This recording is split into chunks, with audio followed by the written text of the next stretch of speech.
everyone, I'm Noctis Corvus, but you can call me Noctis.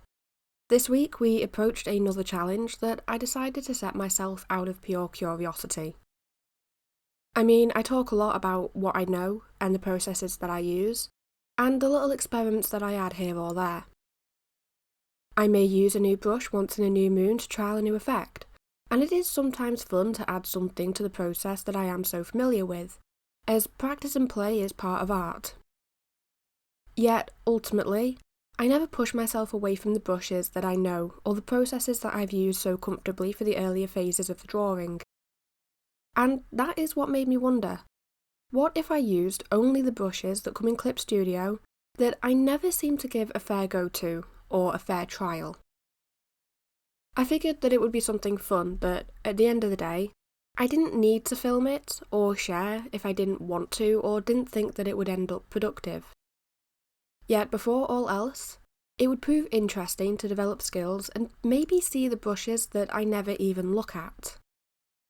There are entire sections and subcategories that I rarely click into, and of them, I never explore the brushes to their full potential, since I usually only go into them if I have a specific instance where a more comfortable brush doesn't work. In this, I also know how I am sometimes. I have certain processes and routines that are comfortable, and a certain formula almost for the start of a drawing where those are the brushes I will be drawn to, unless there's something else at play. It is worth noting that this also isn't just an art issue either, yet it is a habit I mostly need to break when it comes to art, and these sorts of matters, since, at the end of it all, as I've touched on multiple times in many different videos, art is meant to be about changing and experimenting and having fun rather than following a formula. The brushes I use are familiar, and I know how to work with them, so it's about time that I step out of that comfort zone to use things that I wouldn't normally, while still following a semi-normal process that I work in. Now, naturally, as this is a slight challenge, I did have to set myself some parameters to work within. The main rule at play is that the majority of the work has to be done with brushes that I wouldn't usually gravitate towards. The second rule mainly clarified the cases where I could break Rule 1, yet still boil down to the smallest of cases, and where the effect was subtle or there wasn't another brush that I had to do that job. Now, that may sound confusing, but for an example of Rule 2, I could use the soft spray tool, since the harsh one never does what I need it to. The shadow or highlight options in that section are then identical to the first, but with blending layers built into them, so they can be a little harder to manipulate and adjust accordingly in the later stages. Especially since with my blending layers I usually lower the opacity after including them. And that also isn't to mention that the highlight and shadow options of this brush are also then identical. So it wasn't going to defeat the point of the drawing if I did just use the soft spray tool instead. It may have been a bit harder if I was going to keep to the rules and use the other two, yet I kind of figured that there was nothing really lost by doing the soft one, and it was also going to be that nobody would really notice unless I said something now, which I have. So with these very basic rules set, I first had to look at Clip Studio and work out which ones I don't consistently use, or those that I have never even touched. This is what I did before I even started planning the drawing, since I didn't want to end up with something overly complicated, and then no brushes to do fine detail with, or to do something that needed a lot of straight lines, and to find out that I only had super textured brushes to use that then didn't come in a straight line. Thankfully, I did this approach too, since I did find a consistent pattern in the brushes that I don't use often. And that's the fact that all of them have some sort of texture to them, whether it's noticeable or not. The only other pattern is that they, on large scale, really slow down, and are quite noticeable with my computer and just slow everything right down, to the point that it's inconvenient to use them. Now, in terms of the idea, I went with something known, and I chose to draw two of my pre-existing characters from a really old project that I still work on in the background of all of this.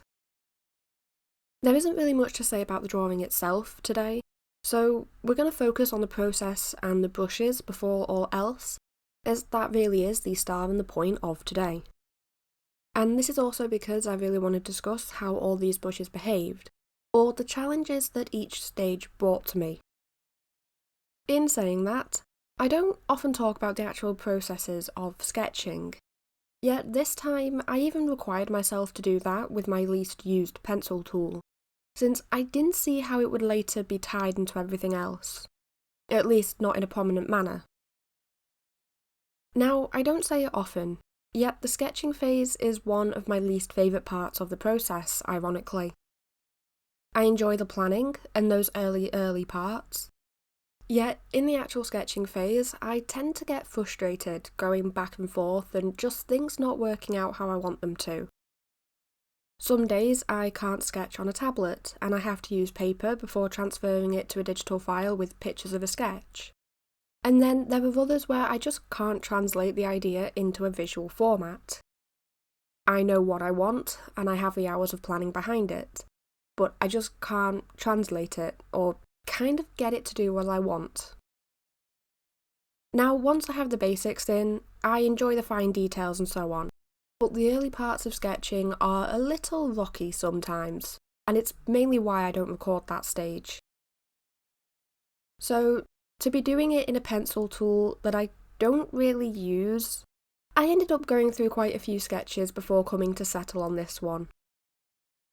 It's going to become a common trend in this video, but I don't really know how to word it or explain it either. But the pencil tool needed more pressure than normal to get the desired effect and thickness, and I also had been fighting it for quite some time in everything else as well. One moment it was very light and pale, with the next seeing it way too dark compared to what I needed it for. Not to mention just using it felt different. I was aware the entire time that this isn't the usual tool, that this isn't something I would usually do. For sketching, normally I would use the mechanical tool option on Clip Studio, and I think I favour this one because it's fairly simple. There's no pattern to it, and it's got soft edges, and I don't really have to combat it in the sketching phase, as it's quite easy to control how much pressure I use with it. And it's also one of those where I can layer it to darken lines and keep it on a lighter setting the entire time, so it works to me more how a real pencil would work, just without that texture. And even then, the lack of texture kind of makes it easier for me to see what I am sketching before all else. This one, the new one, actually made me check that my tablet hadn't somehow changed settings on its own, or reset my sensitivity preferences compared to what I'm used to. In saying it, I would say that it reflected in the sketches as well. Maybe more the earlier ones I tried, or the sketches that got scrapped and set aside respectively. In the earlier ones especially, and part of this one if I'm being honest, elements of the drawing got sacrificed as I worked out the tool first. In the very first sketch, it was these two characters in a different pose, and it looked more at a whole body image and background in a complicated scene that was meant to tell a story. Yet, when I finished the sketch, having thought that I was happy with this tool, I kind of realised that everything was slightly off. The perspective had been inconsistent, with the view looking up at some things or down at others. I also hadn't really focused on the way the two were interacting, and it was just a bit stiff and unnatural overall. It took a few tries before I gave up with that idea this time.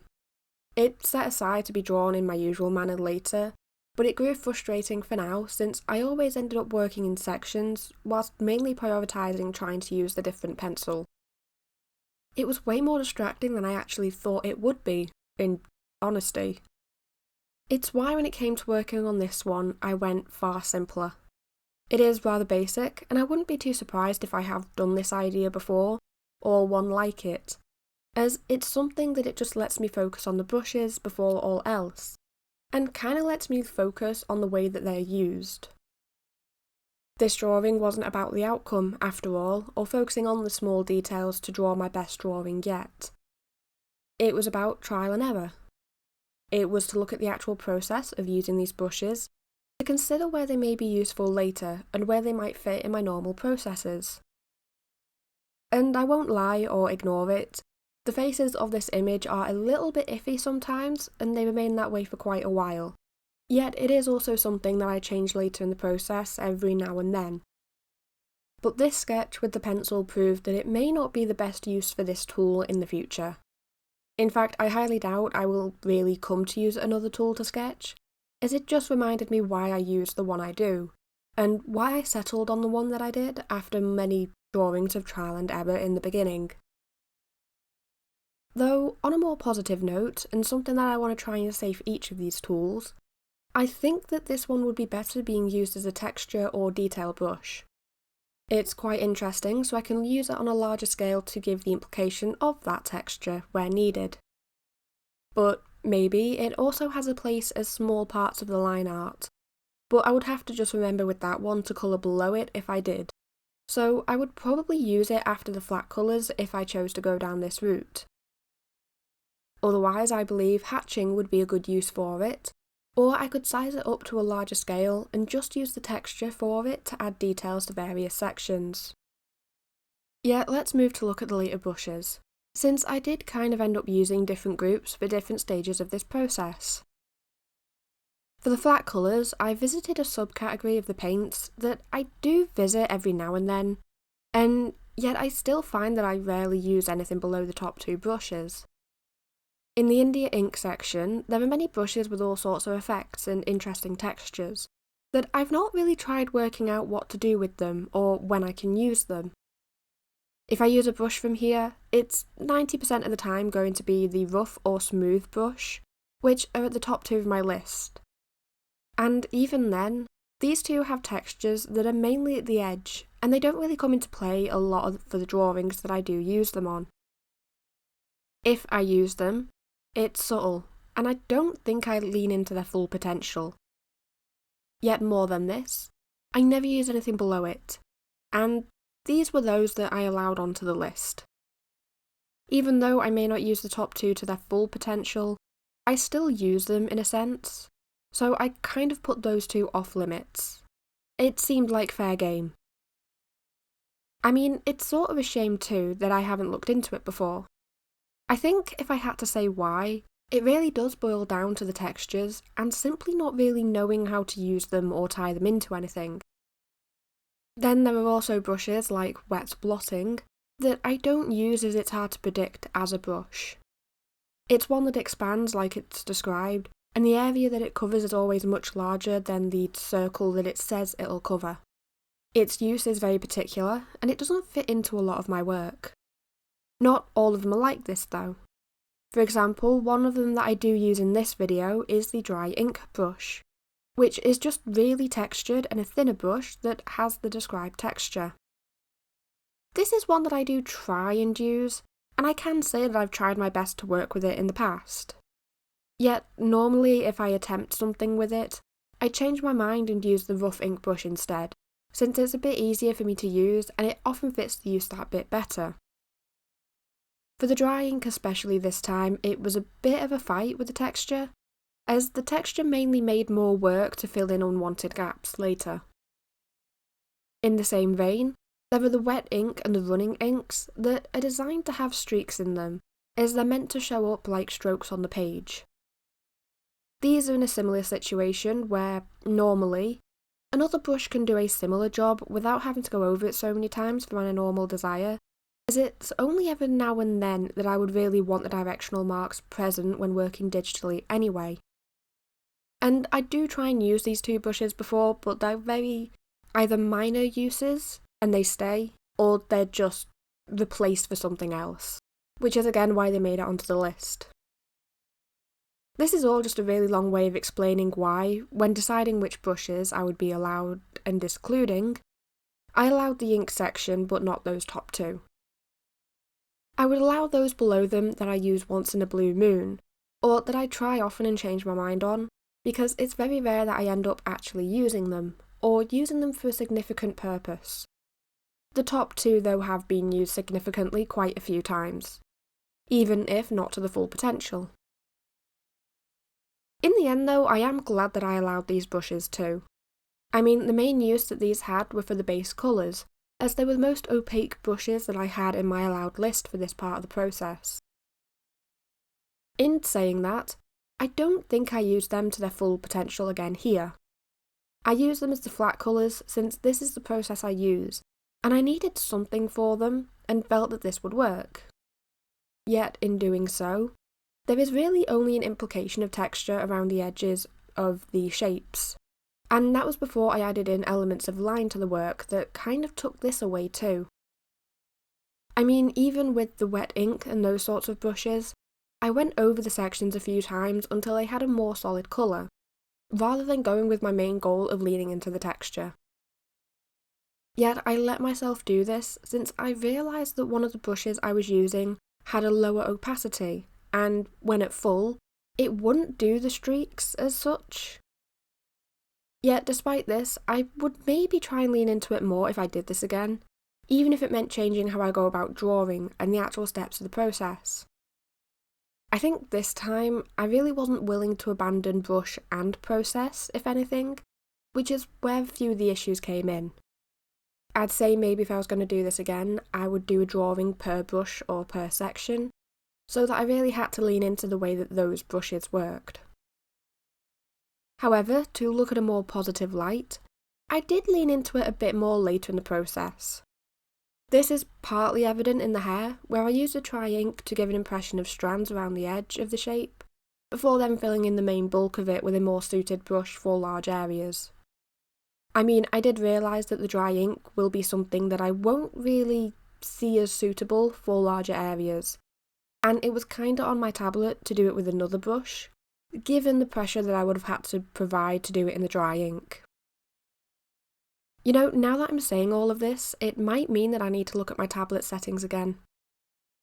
That really was half of the issues in using most of these brushes, or slow processing time on larger scales.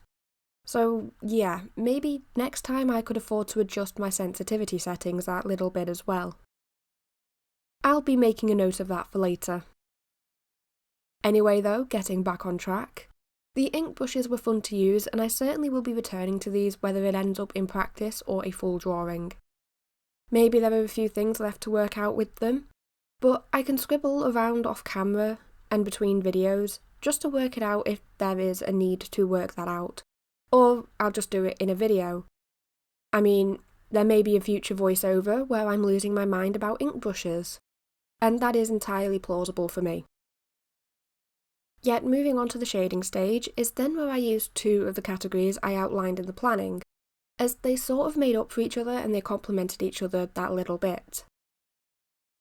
The main bulk of the shading had been done with a handful of watercolour brushes that I chose to use out of the list, even though, in truth, all but one of them would have been candidates for this video. I really only limited myself so I didn't make this an entire watercolour drawing with those brushes, as I did want to use a variety just to see what multiple options I could have.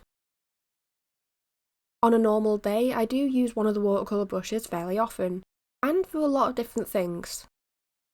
I'm not sure what the name of it is off the top of my head, yet it's rare that I use any of the opaque or transparent brushes overall, since I just have other ones that do a similar job that little bit better for me.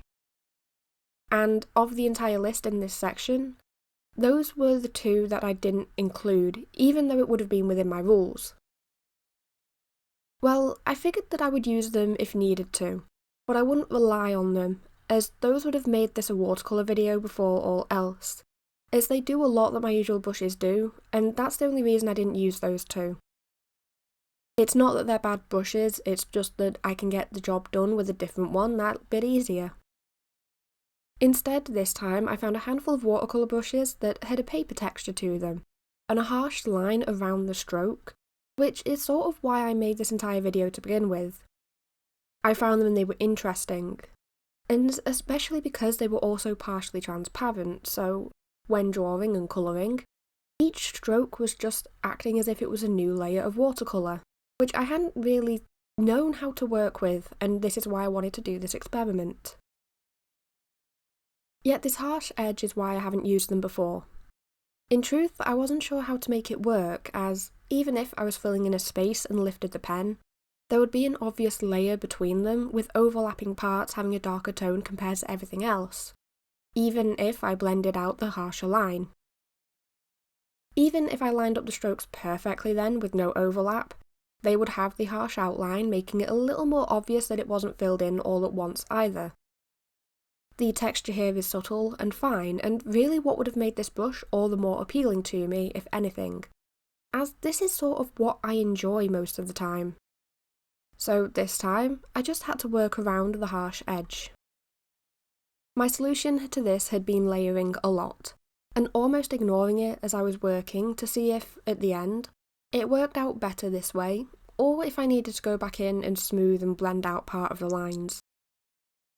I actually think that the shading result ended up being pretty interesting in some sections thanks to this aspect of the process, and it is something to further explore later. It ended up with an interesting style to sections, and if I lent into this new style all over the drawing, I feel that it could have made something that I wouldn't really recognise as my own if I tried hard enough. Yet, not today. That wasn't the goal of today. Even so, I still think I ended up with something a little different to normal, but still interesting. It is something I'll consider to look at, including for my later processes and the drawings to see where it might fit. Otherwise, a lot of the watercolour brushes behave the same. I was using a round and flat version of the brush, and they had the same effects and parameters, with the only difference being the shape of the brush, and it was kind of like painting on paper in that regard. Between these two brushes though, they did layer and blend a little bit, which also helped with this final effect that was finalised by softening the parts of it that needed it. Though this does then lead us into the final watercolour brush that came into play. When testing each brush at the very beginning, I went to try the soothing or smoothing watercolour brush, and I found that it had no colour to it, but it was a blending tool like my usual gouache blender that I use every other day. Since I couldn't use that blending tool, this watercolour one became the main one of the drawing, and it's how it came to soften any too harsh edges with it. Which, now that I'm actually writing and saying all of this, I realise was the point of the soothing watercolour brush, or the smoothing brush. I can't remember which one it was one of the two, and I think it might have been smoothing, but yeah, it makes sense that that brush would be a blender now that I actually think about it. Either way, it worked well and, at times, identically to my usual blender, which was rather assuring in all of the new brush's behaviours up to this point. If anything, this was the one brush that gave me no issues all throughout this entire thing. Yet that then brings us into the final section of brushes that show up here and there, and it's mainly in the shading in the background. In the pencil section of Clip Studio, there's a subsection for pastel tools, which includes the things like crayon, charcoal, and, of course, a pastel. There are a few others in there too, yet these are the ones that I can remember without having to check, and also the ones that I know what they do. I know there's a noise tool, but I'm not sure what that's meant to be, other than just a texture. Now, going into it, I knew that these would serve a different purpose than the watercolours and the other brushes at play. There isn't too much to really say about them, as their role was pretty small overall, yet greatly improved the finished outcome.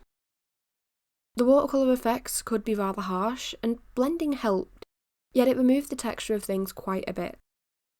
I know from previous trials with this section, trials that often ended in failure, that I could add a fair bit of texture back into areas with these subtle effects.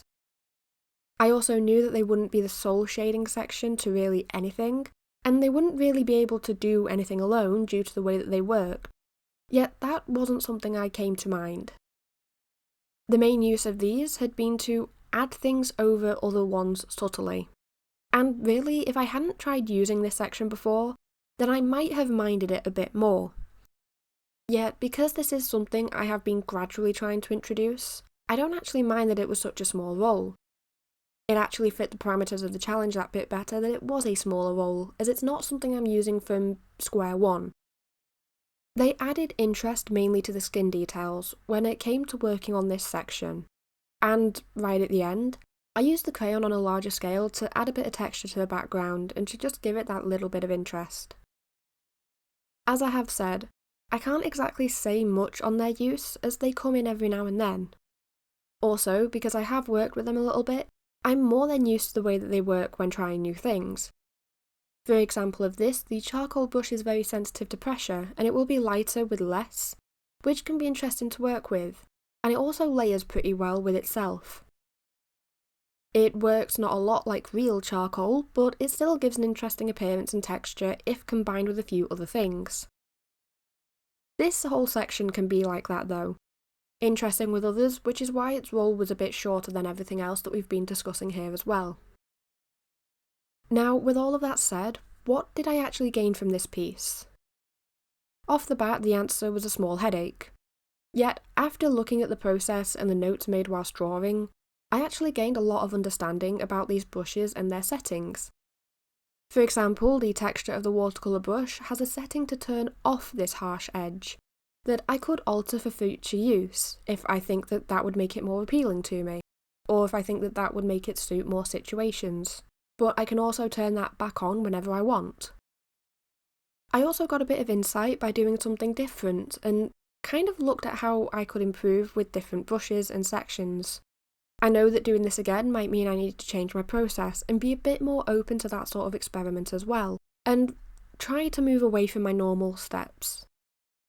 I also realised that personally, I miss drawing these characters and those around them, as it is something I want to do more for fun before anything else. So yeah, in saying that, I learnt a fair bit this week by doing something with the brushes that I purposely avoid normally. It was entertaining once I got over the initial hurdle and discomfort of doing something so far from comfortable, and kind of embraced just having fun with it before worrying about perfection and making something the way I always would. However though, that is everything for this week. I hope you have enjoyed and would absolutely recommend this to anyone who needs a slight but fun challenge that maybe would help break any established cycles or unspoken rules you set yourself in creating. However, thank you so much for watching, I hope you have a wonderful day, and goodbye!